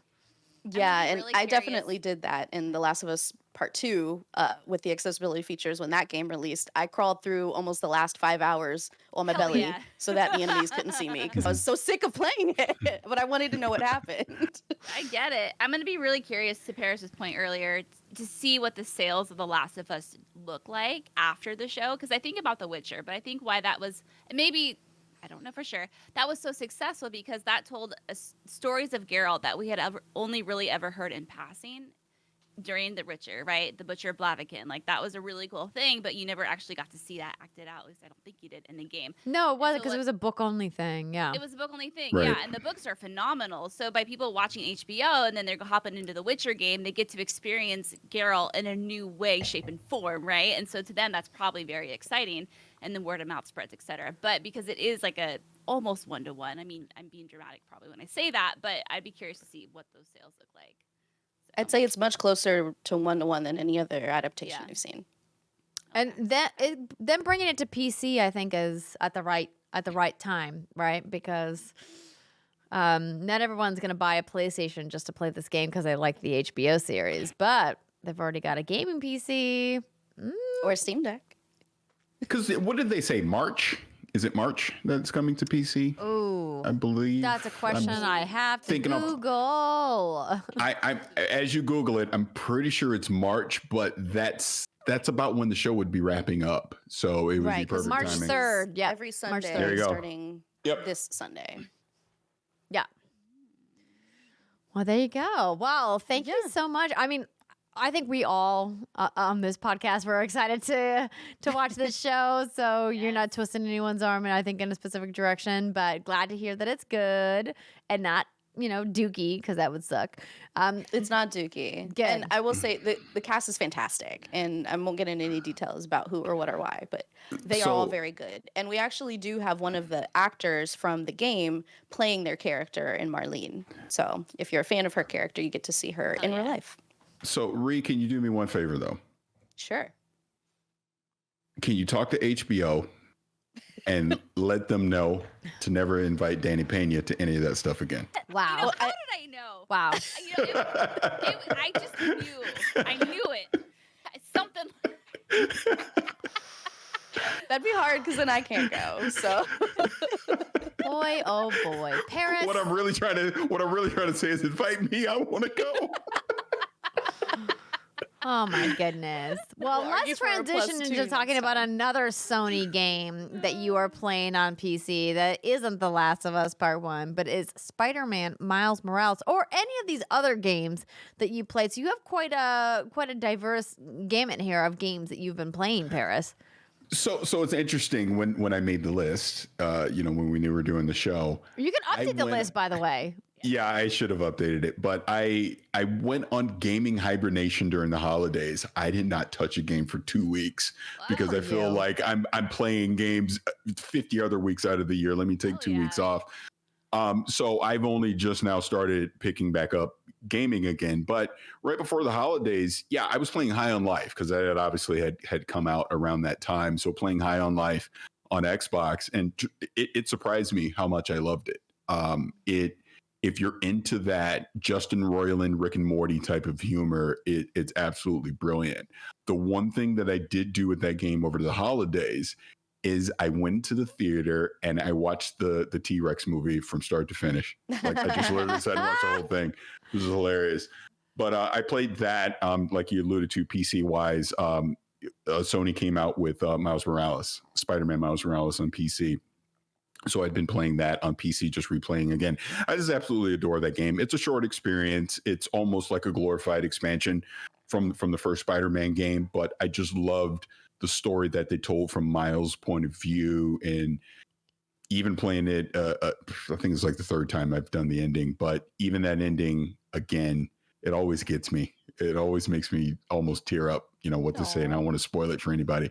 But really love that experience. If anything, it just got me very excited for Spider-Man 2, which will be coming later this year. Now, the other game that I started playing again, and I have picked back up since here after the holiday break, is Hades. So when Hades came out, when it came out, I just did one initial run through, got distracted by 10,000 other things, never went back to it. And I know the real game doesn't start until you start, doing a bunch of clears. So I picked that back up again, and I'm loving it. And it was such a treat during the Game Awards to see that Hades 2 is coming out. I was like, yes, I'm playing this game again. I can't wait for Hades 2 to come out. So that's probably been the main three things that I've been playing. And obviously we know a bunch of stuff is about to come here in the next week or couple weeks. So right back on it again, back on the grind. Yeah, Hades is on my list, and I'm trying to decide because I've had it installed on my Switch like since it came out, like on Switch. But now that I have a Steam Deck, I'm like, do I buy it on Steam Deck instead and play it there? Yeah. Ree, how come? Supergiant earned it. Like, it's a Yes. fantastic game, and the Absolutely. game literally doesn't start until you beat it. Like, it's No, but I you mean, can but play like, that why game for Steam Deck so versus long. Switch? Oh, a bigger screen. You're gonna want a bigger screen. Oh, fair. That's fair. Yeah. But it is heavier and has less battery than the Switch does. Well, I mean, if it's good enough for Vampire Survivors in Dreamlight Valley. Listen, I you know guess I what? forgot to Vampire mention that. Survivors. Paris, you're also playing that. Like Yes. like it's a problem now, and I knew it was going to be a problem. We got her, ladies and gentlemen. You got me. And I don't like roguelikes. I fucking hate roguelikes. I really do. And this is why I'm like putting off Hades, because I know that it's going to get me too. But like it's real good. So Paris, tell me about your Vampire Survivors experience. How many hours are you in? That's a good question. I don't know exact hours. It's definitely around 100. Has to be. Whoa, amazing. It's so funny because, again, Rihanna, your husband, Danny Pena, I'll never forget, we were doing the whole Game Awards voting stuff, and he put Vampire Survivors on there for Game of the Year, and I'm thinking, what? Why'd you put that on there? That don't make any sense. And that just stuck in my head. I saw Phil Spencer talking about it, so all these people talking about it online. I'll never forget, one Saturday morning, I'll go, you know what? Let me just pick it up and play it. Instant, I got hooked. I was like, oh my God, I get it. This game is great. And I have not stopped playing it since. It was the holiday break that actually broke my addiction. I have not picked it up since in 2023, but I know the second I pick it back up again, I'm going to be hooked all over again. Its simplicity will pull you in, but once you start understanding the advanced ways to upgrade and some of the strategies you can do with the various powers you can get and everything, it's so addicting. And the irony is, the guy that made it used to make casino games. So It all makes sense now. It all makes It makes sense. total sense because you're just completely addicted to it. And I'll say to the people that pick it up or whatever, yes, when you first pick it up, lean on garlic. Garlic will be your crutch. Oh, you're a But once you get garlic to it, guy, man- because I No, feel like I'm garlic not is very anymore. divisive. Not anymore. I don't use garlic. It's a crutch. You don't need it. You don't. Oh my you God, have- garlic plus heart. Garlic plus heart. You don't need it. You don't I've need it. never There's used advanced heart. strategies. Never once used Yeah. heart. There's a certain evolve that it requires me to always use garlic and heart. But it's so good. What is it? Why are you holding back? Well, because it makes this entire like huge black vortex around you where nobody can enter it without you stealing their life. Wait, what's the evolve? Go on. Yeah, so certain combinations of a weapon plus a buff will eventually evolve when you level them up past number 5. So Of you level them up course. 5 times. So like if you get certain combos together, like I can't remember if it's like the lightning ring and the candelabra, then it makes this incredible the entire screen turns to lightning and it wipes everybody out Yeah. every few seconds. Huh. So like if you can get these certain combos, if you look in the grimoire in your menu while you're playing, it'll show you like question mark plus question mark equals question mark. Once you start leveling up those combos of, let's say, candelabra and lightning ring, then you'll see what the combo can actually become and what the ultimate power weapon is. And then you have to get those two things and level them up to number 5 in order for you to get the ultimate power weapon. Interesting. So I've never I'll fuck with the candelabra every now and again, but I always go like all damage all the time. So I don't really like mess around too much with any of the like passive buffs. But When you get to the point where you can literally just stop moving and you just sit there and it's just you're just killing everything. That's when you know you made it. But I got cocky one time with it where I was like at 29 Oh no, you got. I mean, the waves like, at the end are intense. So, Brittany, if you remember from our conversation last week, all of you. But you have to try it, Brittany, and you'll understand. But You like, will. remember when I said Trust at me. 30 minutes Play it. everybody dies? So like. You get to the 28-minute mark and you get real cocky. You're like, I got this, no problem. But the game knows this. And so between 29 minutes and 30 minutes, it's wild the amount of ads it throws at you. It's like there's no free space on screen. It's just enemies charging at you constantly. And you're like, I got this. And then you start sweating at like 29, 30 seconds. You're like, oh my God, maybe I don't got this. I just got to hold on. You're like counting down the seconds in your mind. You're like, okay, 29, 28. I got this. Where's some ground chicken? I got this. Ground chicken. That's the thing that you pick up and it gives you health. But by the time you get to that point, you've already maxed out everything you've picked up, and everything you pick up then just unlocks more health buff. But yeah, it's intense. So this is cool. I mean, this is like end game stuff, right? Like Brittany asked me when we were doing the show, she's like, so why keep playing once you've done a single clear? This is why. Oh, yeah. That's just the beginning. It really is. Oh, What do you mean it's just the beginning? There's more? New levels and new unlocks, and there's secrets on every map. Yep. DLC's out now. Yeah, it's just me. And I've not played the DLC. See, I'm afraid to play. I already know it. I start playing it, I'm gone. That's all I'm playing again. And this is the game that's like between $3.99 and $9.99, depending on where you buy it. Criminally under or free on Xbox Game Pass. Yeah, I mean, even when on Kind of Funny, when we just did our Game of the Year episode, it came in tied at number 8, and I actually had it number 4 on my list for Game of the Year. That's how good it is. Wow. Great, Just try it, cool, Britt. cool. It's not like we have a Fire Emblem game coming out, a Dead Space remake coming out, Persona 3 and 4 next week. We got all the time in the world to play video. Play it now, because it's so you can get it out of the way. I'm telling you. And I'm balls deep in another game I can't talk about yet, but as soon as I'm done with that, actually no, then I got Fire Emblem next week. Fuck you, garlic. Oh, fuck you, garlic, indeed. Oh, my goodness. Well, listen, let's take one more quick break, because when we come back, Parris, we've got some questions for you from our community. I'm afraid. And hopefully they're not about oatmeal raisin cookies or barbecue. Stick with us, everybody. We'll be right back. Welcome back, everybody. It is the third segment of the What's Good Games podcast, and we have a special guest, which obviously you've been hearing him all show, the one, the only, Parris Lilly. So, Parris, what would you consider your official title these days? I have no idea. I literally have no idea. I just say creator at this point. I don't know, because obviously I do Gamertag Radio. You know, I do Kind of Funny.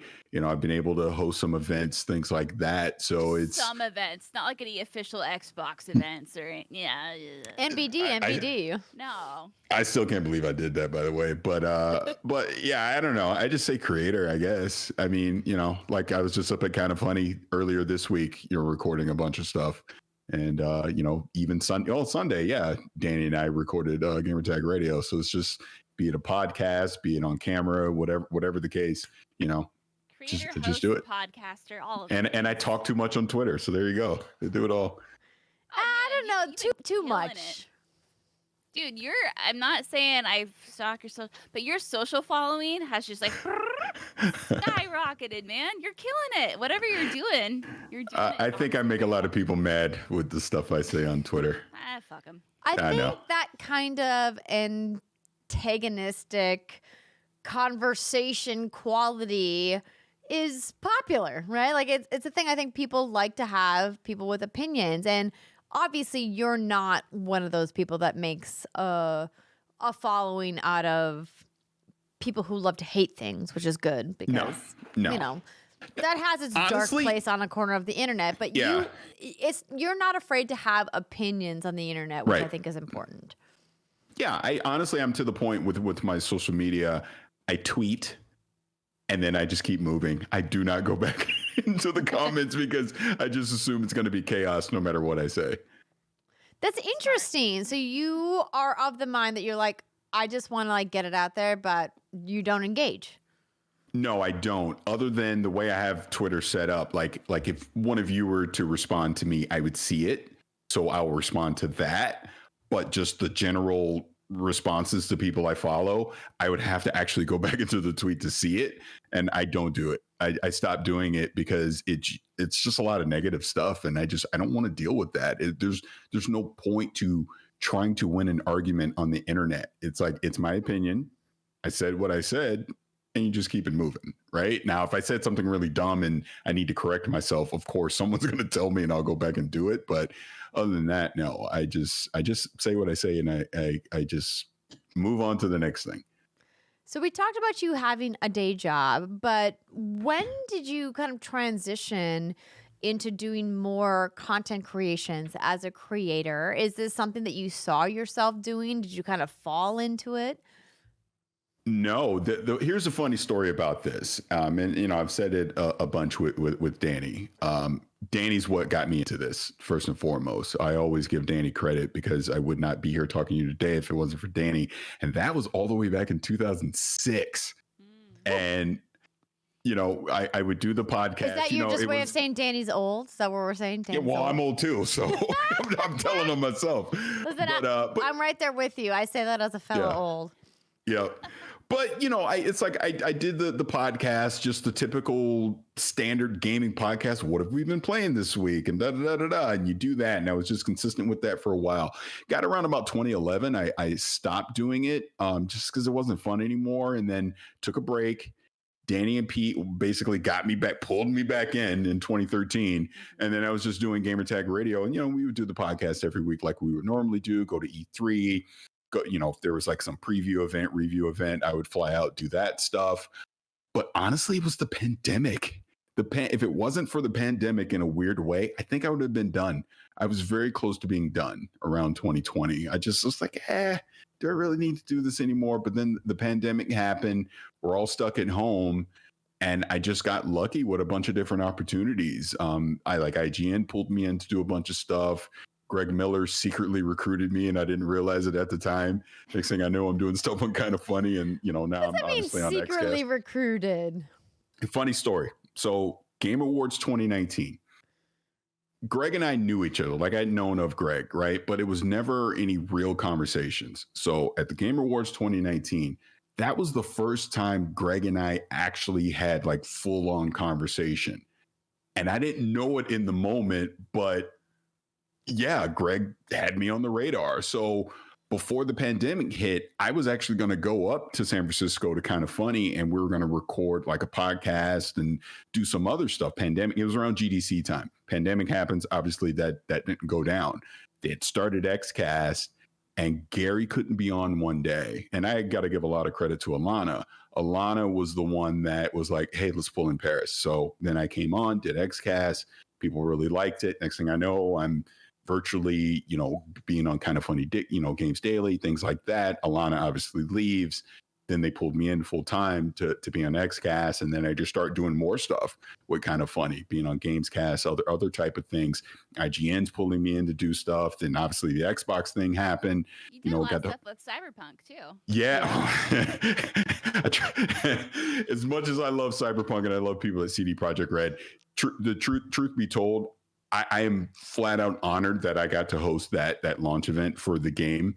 But even to this day, people still give me grief for the issues that game had at launch. Parris, and it is what it is. I understand as someone who still gets tagged as Andrea EA Renee. And I hosted one thing for them. It feels like the fall of Anthem is fully on my shoulders. And what? And I had nothing to do with that developing that game. I know. And it is what it is at that point. I'm actually very happy and proud of what CD Projekt Red has been able to do since then. And, it is what it is. But yeah, I got to do some stuff with CD Projekt Red, Cyberpunk, all that stuff. But yeah, it was just crazy. Just really pulled me in. And I've been lucky since that point that I now work full-time remote. So it's given me more opportunities to do stuff remotely. And now that the world's kind of opening back up, like I said, I was just up in San Francisco, in studio for Kind of Funny, doing some stuff with them. Who knows what'll happen here in 2023, but I even got to go to a couple preview events last year in person. So it's just fun. I mean, I love to do it. I mean, that's just the bottom line on it. I have a passion for doing it. I love doing it. I like to talk a lot, so kind of works out that way. But gaming has always been a thing that has been a passion of mine. So I just feel very lucky and fortunate that I've had the opportunity to do some of the things that I've been able to do in the industry. So it's been pretty great. Dude, you've been just crushing it. And something that I really appreciate about you too is how you've been open with your social anxiety. And you said on Twitter, right, that is something that used to hold you back, but you kept pushing yourself. And now look at all you've accomplished. And I think there's this idea, because listen, all of us have some form of anxiety, social, whatever, doesn't matter. But just because you have that doesn't mean you can't be successful and be a successful content creator and host awesome events. And I just think you're such an inspiration in that way. So I just want to give you props, because I know that's not Yes. Oh, well, thank you for that. So two stories real quick on that. So going back to the first time I did the Xbox event, right? They obviously, everything was super secret. They invited me up there. I didn't know what the hell I was doing until they're literally like, all right, you're walking out on stage. Oh my God, am I really doing, like, it was one of those things. And it was like, well, you have no time to be nervous or anxious about this. You just got to go do it. And I just did it. Right. Flash forward to just a few weeks ago, we're at the Game Awards. We obviously, I wore the loud suit, did the whole thing. I had anxiety, and you probably wouldn't have known it at all, from interacting with me. But even being in those social settings like that, I always have that initial anxiety going into it. I go, don't say anything dumb. Don't be a weirdo. I'm always like overthinking things when it comes to that. But then eventually I'm like, just be yourself. And it was funny because I stayed a second day, like we'd all hung out a second day and kind of went out that night. I just didn't think about it. It was fine. I even had anxiety earlier this week going up to Kind of Funny, which sounds ridiculous, right? Because I obviously work with these guys all the time, but they're in person and I'm remote at this point. So having that initial face-to-face, it's always weird, but then I just settle right into it and do the thing. But you're right. You just have to push through it. I don't think there's anything wrong with having anxiety, but if you want to go do something, just go do it. I think I'm to the point where I'm just too old to worry about it. Hey, if I make a fool of myself, whatever. Exactly. Yeah. Listen, It's the hardest decision. If Gary Whitta and Snowbike Mike can do it, anybody can do it. It's something that I always repeated myself, because I'm like you too, Parris. Like sometimes I'm like, why am I anxious about this? I do this every week. Well, not the show, because I obviously don't give two shits anymore. But it's the phrase that usually the hardest decision is the right one, and it's or was that the right? The right decision is usually the hardest one to make. Maybe that's what it is. But it's the idea, even when like I did the Resident Evil showcase, they approached me and I'm like, I know in my heart I'm going to do this, but I've never done anything like that. Right. And when I tell you it was fucking torture leading up to that shoot, I was like, every night, it's all I could think about. But you just do it. And then by the time the second one rolled around to do, I was like, oh yeah, this is fine. Yeah, so, another thing with that I learned, like going into that Xbox thing as an example, Danny and Pete have always been a crutch for me. So if I'm going into a new environment, but they're there, I feel like I'm safe because I got my brothers there. So I can always lean on them if I need to. But like that Xbox thing, ain't no Danny, ain't no Pete. What am I going to do? Oh no, I just got to go do it. So that was cool in that way. I like being on camera, being able to do those things has definitely kind of broken me out of that shell. And I'm very thankful for it. And like I was even saying before, I thought 2020, I would just be completely done. I don't think that at all. It's like I'm having fun. I feel like as long as I'm having fun doing this, why would I stop? Yeah. Don't stop. Yeah. As someone that's been around the block and seen a lot of people come and go, we need you to stick around, Parris, because you're one of the good ones, and I want to see you do bigger and better things, and hopefully we can do them together on Most Good Games. Oh, absolutely. Can I say this? Yes, of course. Can I say this before you get to the next question? And I'm gonna get a little personal. You don't even realize this, but you, Andrea, have been a huge inspiration to me when it comes to this. And we were at, I believe it was the Outer Worlds. We were at the Outer Worlds like preview event, right? And we're sitting outside. I think it was me, you, Danny. I'm pretty sure Khalif was there too. Mm-hmm. And you were giving me advice or giving us advice on like industry, like work, like just various things, right? That advice has stuck with me to this day. And I've actually passed it along to other people. And I always give you credit for that. I was like, yeah, we were talking to Andrea and she's this, that, and all, like, this is great advice. You want to follow it. So I'm a big stickler of try to always pay it forward. So like, you know, I think I bring up Danny 10,000 times, but I do that for a reason because I'm so appreciative of his mentorship, your mentorship. Like there's people in this industry that don't even realize they've been mentors to me, but they have been. And I'm always appreciative of that. And I always try to pass that advice forward to the next person. So the people coming up behind us one day, you know, they can have success in this industry too. Shit's hard, man. Oh, thank you. I really appreciate that. And yeah, I mean, we like to poke fun at our friend Danny, but he's one of the good ones, and also is one of our pillars in the video games journalism community. He's been around and he's done amazing, wonderful things. But this show isn't about Danny; it's about you. So we've got some questions from our community for you, and I want to start with Kelsey Jacobs, who says, "Love to see Parris getting his individual spotlight." My question, outside of the big recent acquisitions of ZeniMax and potentially Activision Blizzard, because LOL, that's not done yet. Is it going to get done? That's a question for another time. Which Xbox first-party studio or type of game do you see producing a breakthrough IP that is intrinsically tied to the DNA of Xbox?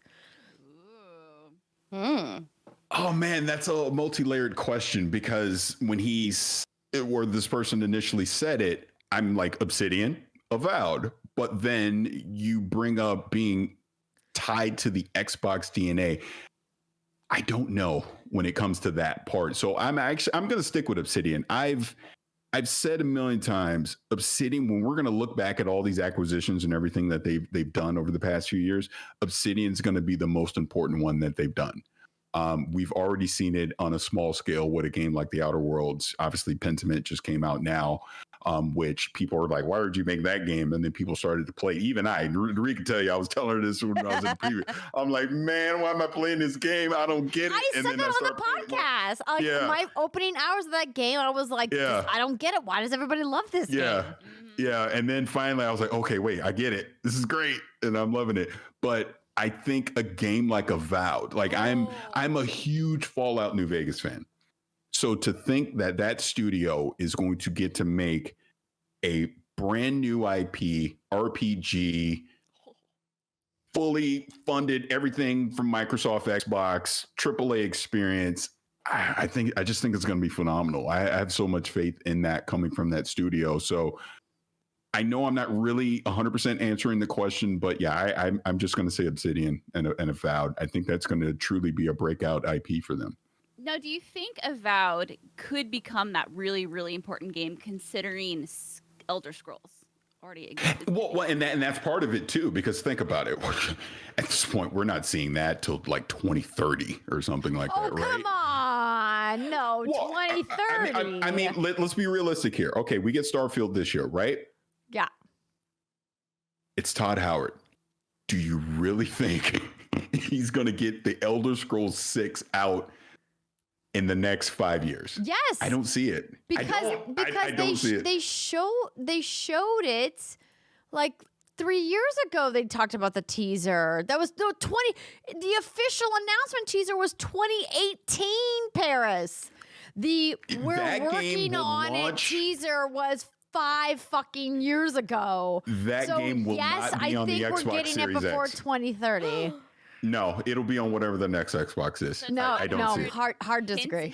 This feels like a bet. That we may not see it until 2026 at the earliest. Fable's 2025. So at the earliest. It's not next. Do you really think Fable's coming next year? I don't. No. So I'm 2025 at the earliest for Fable. So now Elder Scrolls 6?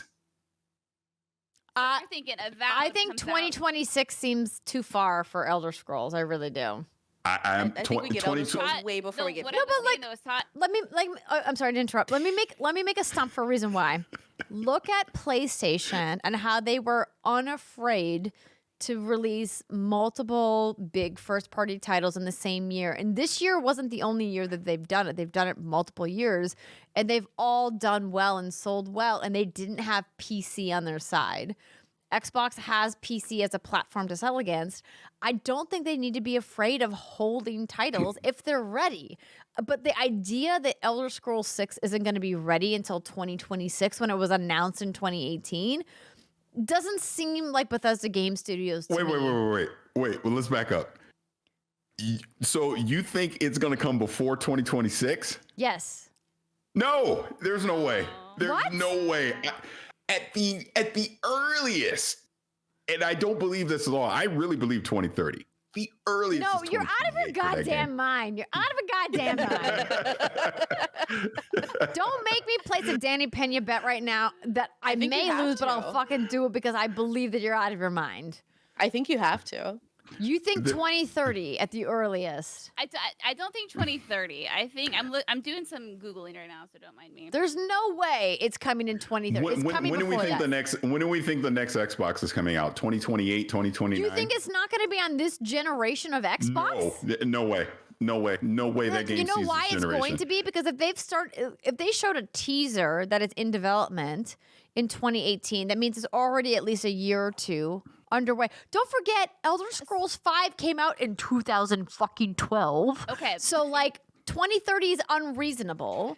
Like there's no way they started developing that game on a hardware that doesn't exist and it's not coming gonna out. be No, cross-gen. you're wrong. I'm gonna table flip this. You're so wrong about this. No. Still in pre-production. See, According there to you go. Todd Howard last year, and he says a game cycle is usually like 5 to 6 years, and he said people can do the math. So I'm saying 2027, 2028. 2029 when it gets delayed. That's the earliest I'm Come going. on. Come on. Oh man. It's Yeah, so definitely coming out on this generation of Xbox. Like I will like plant my fucking flag right now. What are you willing to bet for it? I mean, I'm willing to bet like a substantial amount because I think Paris Whatever you want. thing Hey, is crazy. what you name it and I accept because it's not. There's no way. Nope. Wait. So what? Wait. Before we name what we're betting, let's talk about what we're betting. So you're saying 2030 or beyond. This is what I'll say for the bet. Elder Scrolls 6 will not be on the Xbox Series X or S. Okay. Elder Scrolls 6 will not be on this Series X or S, according to Parris Lilly. I think you're wrong. I think Elder Scrolls 6 absolutely will be on the Xbox Series X and Backwards S. compatibility does not count. It will be a game that will Yes. release when the next Xbox is out. That's what I'm saying. Okay. You'll be Okay. like it'll be like a launch title or beyond for the new system. Yes. Mm-hmm. Okay, I think you're wrong. It's definitely coming out before then. So, that being said, I'm willing to bet like a substantial amount. Like, what are you feeling? You want to do like a bottle of something? You want to do monetary? You want to do charitable donation? What do you want to do?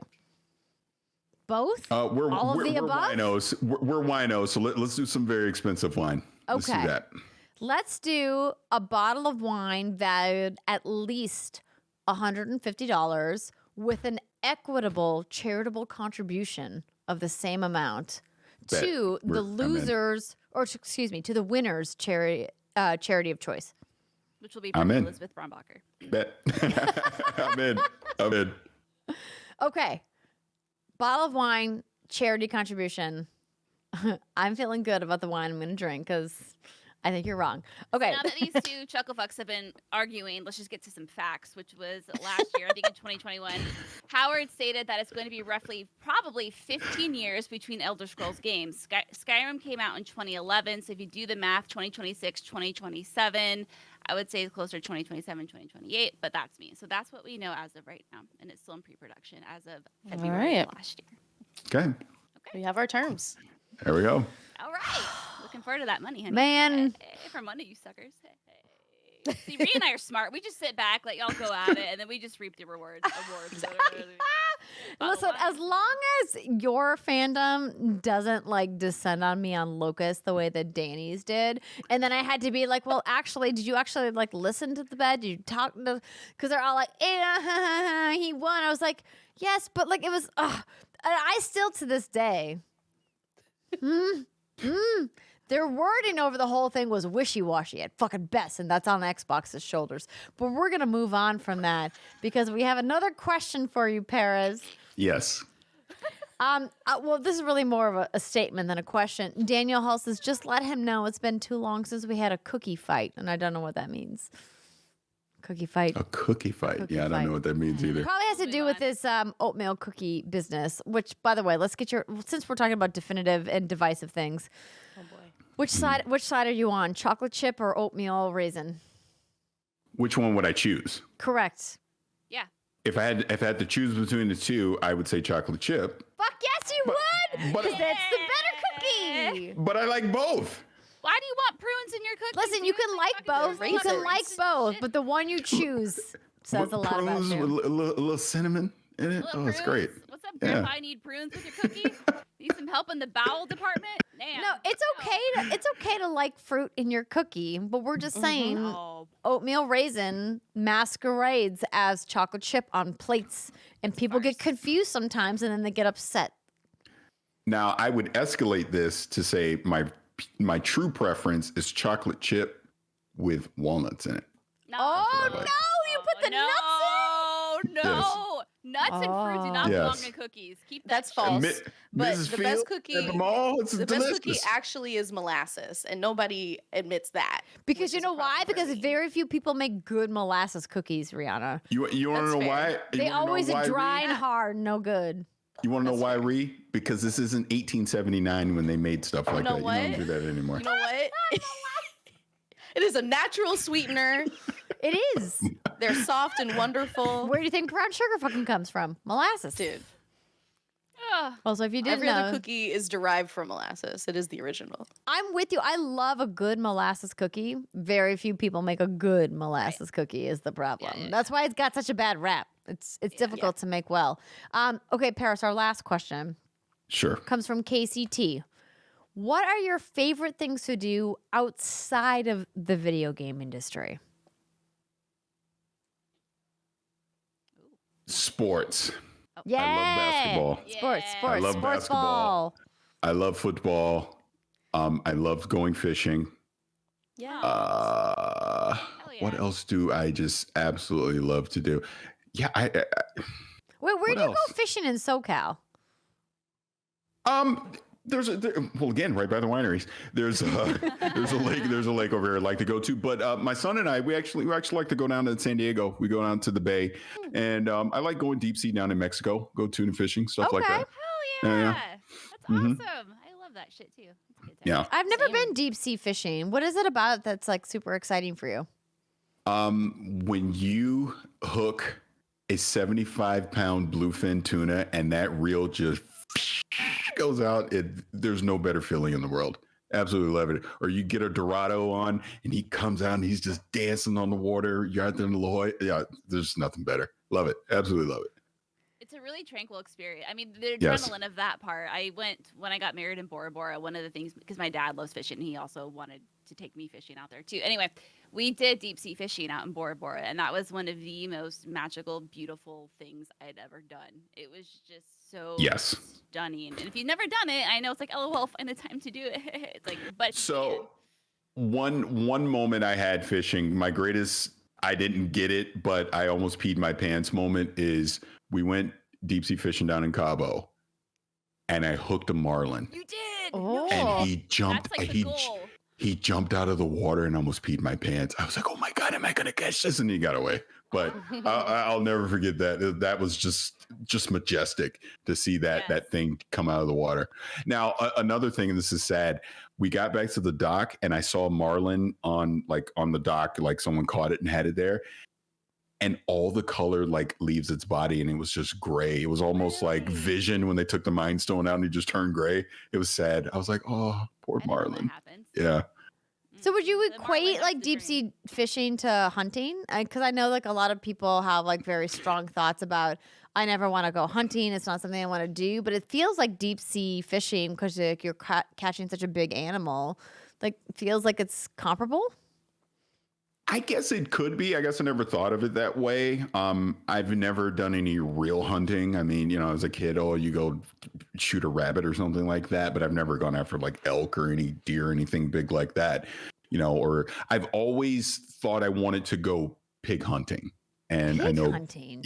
Yeah. I mean, listen, yeah, I would love me to some do that. bacon. I just didn't know this was a thing. And I come from a hunting Yeah. family. It is a thing. And you get treed, girl. You get And treed. I've always wanted to go after a wild turkey. I always think that would be fascinating to do. Turkeys are But- mean. They Yes. are mean and they're scary and they will chase you when you Right, walk. taught me. Yeah, they're mean. They're assholes. I think the difference between hunting and fishing, I've done hunting many times, gone hunting many times. I think it's the use of firearms when you're hunting, which can be the jarring part, right? Where Right. you actually have to like load a weapon, shoot the weapon, feel the recoil of the weapon, and then, if you're lucky enough to get a kill shot that's clean, it still can be traumatic for people. Whereas if you get a fish, you're just like, oh, you just see like the beautiful top of the water and maybe a little bobber if you're fishing for trout. It's a much more different experience. I think that might be.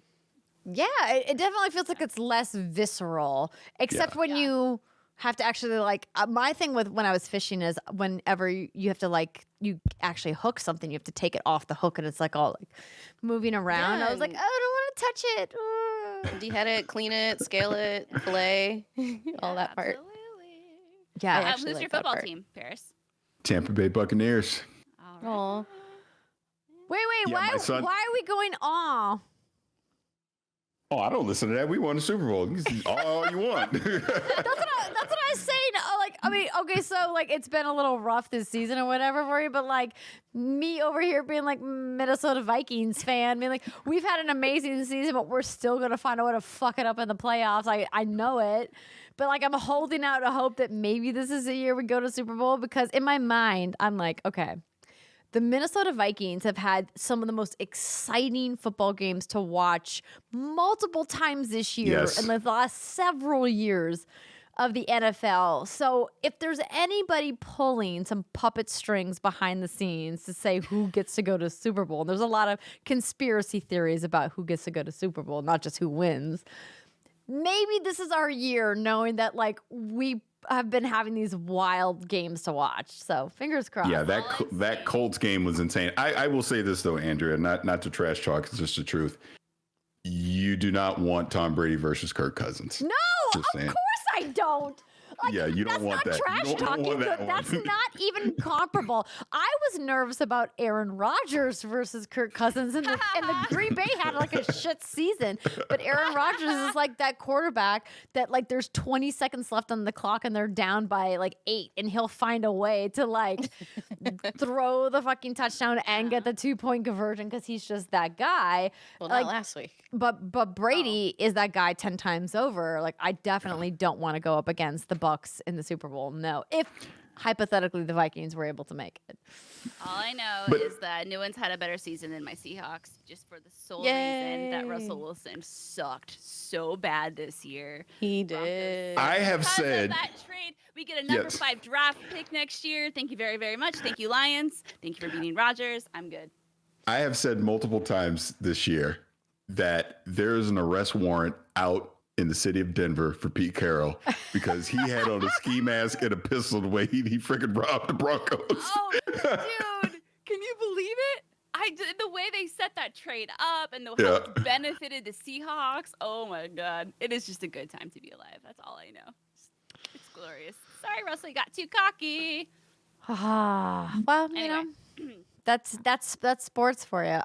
Gosh, we need to watch more. We need to watch more sports We should. together as fans of Yes. men getting sweaty together and running around. Right. Well, I don't Big know about fan. that part, but yes, the sports would be great. I mean, it's part of sports, Paris. Like it or not. is. But that's not my thought when I'm going like, man, I can't wait to see Tom Brady sweating in this game. I'm not thinking that. Sorry. Listen, do I have some ulterior motives? I mean, let's just leave that question in the ether. All right. it's been wonderful to have you on the show. You're clearly hosting a lot of things right now. If people want to follow you and find you, where are the best places to do so? If you're on social media, at Vicious696 on everything, Instagram, Twitter, all that stuff. You can find me at Gamertag Radio, and you can find me over at Kinda Funny.